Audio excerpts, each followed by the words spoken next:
Hey guys, tonight's movie review is for Reclaim, starring Ryan Phillippe, Rachelle LaFevre, and John Cusack. A little bit about this movie. This movie is about a young couple played by Ryan Phillippe and Rachelle LaFevre, and they decide that they're going to adopt a child from a different country, adopt a young girl who was orphaned in Haiti, and her name is Nina. And at this point, Nina is in Puerto Rico.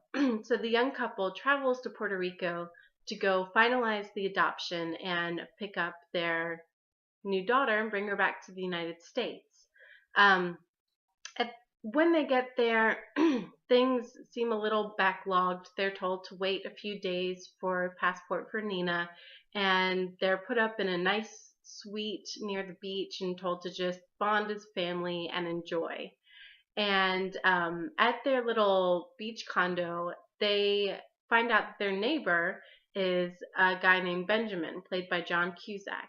And he kind of comes off as one of those beach bum kind of guys. He says he's there for business and pleasure and just visiting the island, and comes across nice enough at first, but he kind of ends up being everywhere that they are. Every time that they go out somewhere, he and his posse are kind of there, and he kind of gives off a creepy vibe.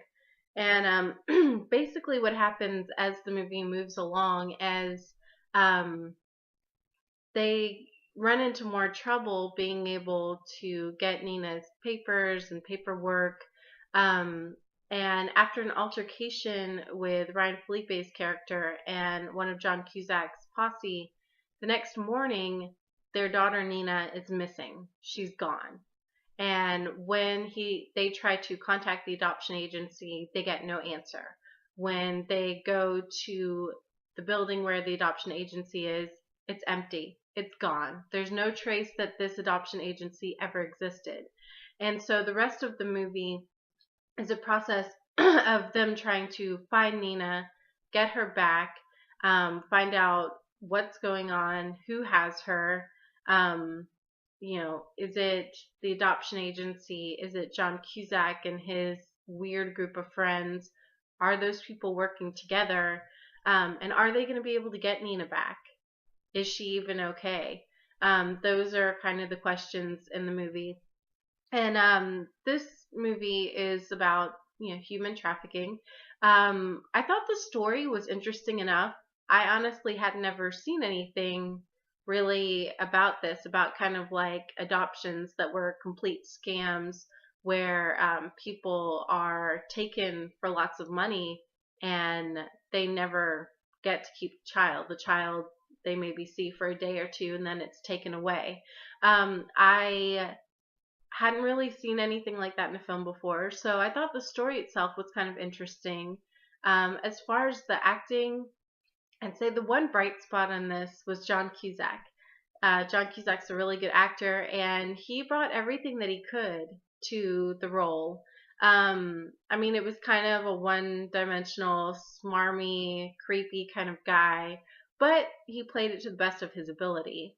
I thought that both Ryan Phillippe and Rachelle LaFevre were kind of phoning it in a little bit. There were scenes that they were good in, and then there were scenes where maybe they were crying or they were supposed to be upset, but there was just kind of like an emotional disconnect. It wasn't quite there. The writing for the film was okay. I kind of heard that a lot of this was improv, and you could kind of tell the more seasoned people, the John Cusack, his lines were a little bit better. He probably is more used to improv versus some of the other actors that may not have as much experience with that. It showed.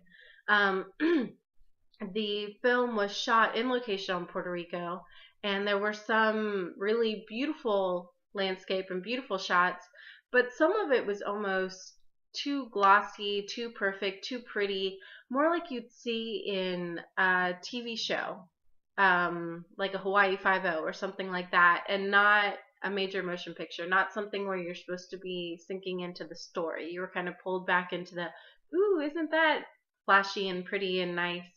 So overall, I'd give this movie a C minus. I don't think the story's bad, um, but the whole thing just doesn't come together that well. This movie, I believe, is a movie that was released in theaters and on video the same day, and there's probably a reason for that. It's just not that great, and it wouldn't be successful in the movie theater, so they're trying a different approach with it. I think it's worth catching on TV or maybe not Netflix, a Redbox like $1 rental, but I definitely wouldn't see this in the movie theater and wouldn't spend more than a buck or two on it. It's a C minus for tonight. That's all I got. Thank you so much for watching. If you like what you've seen, please subscribe below. I really appreciate it. And also, I thought I would kind of open it up to you guys. Next month is October, and that means Halloween! Woohoo! It is my favorite holiday, and I thought it would be really cool during the month of October to explore some of my favorite Halloween movies or just scary horror thrillers in general. If you guys have any suggestions, any favorites of yours that you'd like to see me review, please comment below. I'd really appreciate it. I think it would be cool, and it would maybe give me an opportunity to see some stuff that I haven't seen before, or remind you of some classics that maybe you forgot. So again, if you have any ideas, if you have any ideas, please comment below. Thanks so much.